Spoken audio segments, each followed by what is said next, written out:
নির্বাচনের ফল প্রকাশের ৩০ দিনের মধ্যে সংবিধান সংস্কার পরিষদের সভা আহ্বানের যে সময়সীমা ছিল, আজ রোববার তা শেষ হচ্ছে।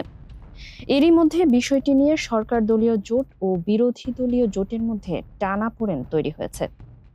কেননা জুলাই গণ অভ্যুত্থানের প্রেক্ষাপটে জারি করা রাষ্ট্রপতির আদেশ অনুযায়ী গ্যাজেট প্রকাশের ৩০ দিনের মধ্যে সংবিধান সংস্কার পরিষদের অধিবেশন ডাকার কথা থাকলেও তা করা হয়নি বলে সংসদে অভিযোগ করেছেন বিরোধী দলীয় নেতা জামায়াতের আমির ডক্টর শফিকুর রহমান।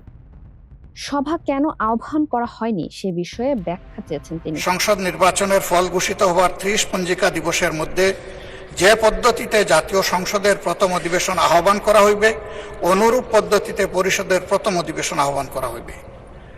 আমার বিষয়টা এখানেই কনসার্নের। আজকে ৩০তম পঞ্জিকা দিবস, কিন্তু এর মধ্যে এই অধিবেশন আহ্বান করা হয়নি।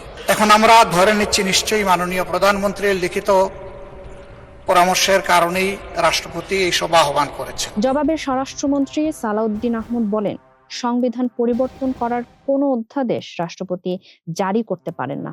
তাই জুলাই সনদ বাস্তবায়নের আদেশ নাকি আইন সেটি নিয়ে প্রশ্ন আছে। আর সংবিধানে নেই এমন কোনো বিষয় আর্টিকেল ৭২ অনুযায়ী প্রধানমন্ত্রী পরামর্শ দিতে পারেন না। এছাড়া সংবিধান সংস্কার পরিষদ ও গণভোটের কিছু বিষয়ে আদালতে চ্যালেঞ্জড হয়েছে। সংসদ এমন কোনো আইন পাশ করতে পারে না যা পরবর্তীতে আদালতে চ্যালেঞ্জ হবে। আর্টিকেল 72 অনুসারে সংবিধান সংস্কার পরিষদের যেখানে অস্তিত্ব না থাকায় প্রধানমন্ত্রীও সেটা পরামর্শ দিতে পারেন না রাষ্ট্রপতিকে, রাষ্ট্রপতিও সেই অধিবেশন আহ্বান করতে পারেন না, বিধায় সে করেননি। তা এখন যদি তাদের প্রশ্ন অনুসারে এই আদেশটা যদি বৈধ হয়, রাষ্ট্রপতি যে আদেশটা জারি করেছেন সেটা যদি সাংবিধানিক হয়, সেটা আমরা এখানে আলোচনা করতে পারি। ইদানিং একটা আলোচিত বিষয় হয়েছে, জুডিশিয়ারিতে সেটা আপিল হয়েছে, রিট হয়েছে। এই সংবিধান সংস্কার বাস্তবায়ন আদেশ এইটা এবং গণভোটের সার্টেন পোর্শন কেন আনকনস্টিটিউশনাল ডিক্লেয়ার করা হবে না সেই মর্মে রুলও জারি করা হয়েছে শুনলাম। এখানে হয়তো জুডিশিয়ারির মতামত দিবে, বাট জুডিশিয়ারির মতামত এই সোভারেইন পার্লামেন্টের উপরে কখনো বাইন্ডিং না। কিন্তু এই সোভারেইন পার্লামেন্ট কখনো আবার এমন কোনো আইন প্রণয়ন করতে পারে না যেটা জুডিশিয়ারিতে যে চ্যালেঞ্জ হয়ে নাল অ্যান্ড ভয়েড হয়ে যাবে, আল্ট্রাভায়ার্স টু দি কনস্টিটিউশন হয়ে যাবে। তো সুতরাং আমাদেরকে উভয় দিকে লক্ষ্য রেখে জাতির বৃহত্তর স্বার্থে আইনানুগভাবে এবং সাংবিধানিকভাবে যেতে হবে এই মহান জাতীয় সংসদে। জুলাই সনদ একটি রাজনৈতিক সমঝোতার দলিল, যার উপর জনগণের মতামত নিতে অনুষ্ঠিত হয় গণভোট।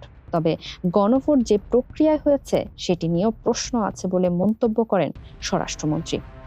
সবকিছু মিলিয়ে সংস্কার পরিষদের বিষয়টি আগে সংবিধান সংশোধনের মাধ্যমে আসতে হবে বলে জানান তিনি। সংবিধান ধারণ করলেই পরবর্তীতে আলোচনার পথ তৈরি হতে পারে। যদিও সভা আহ্বানে সরকারকে আলটিমেটাম দিয়ে জামাত ইসলামী বলছে, গণভোটের রায় কার্যকর না করলে তারা রাজপথে যেতে বাধ্য হবে। আর এনসিপির দাবি, সভা আহ্বান না করে প্রধানমন্ত্রী গণভোটের গণরায় অমান্য করেছেন। এদিকে নির্বাচনের আগে বিএনপি গণভোটে একমত হলেও আদেশ জারির বিপক্ষে ছিল। গত 13ই নভেম্বর অন্তর্বর্তী সরকারের অনুমোদনে রাষ্ট্রপতি জুলাই জাতীয় সনদ বাস্তবায়ন আদেশ জারি করেন।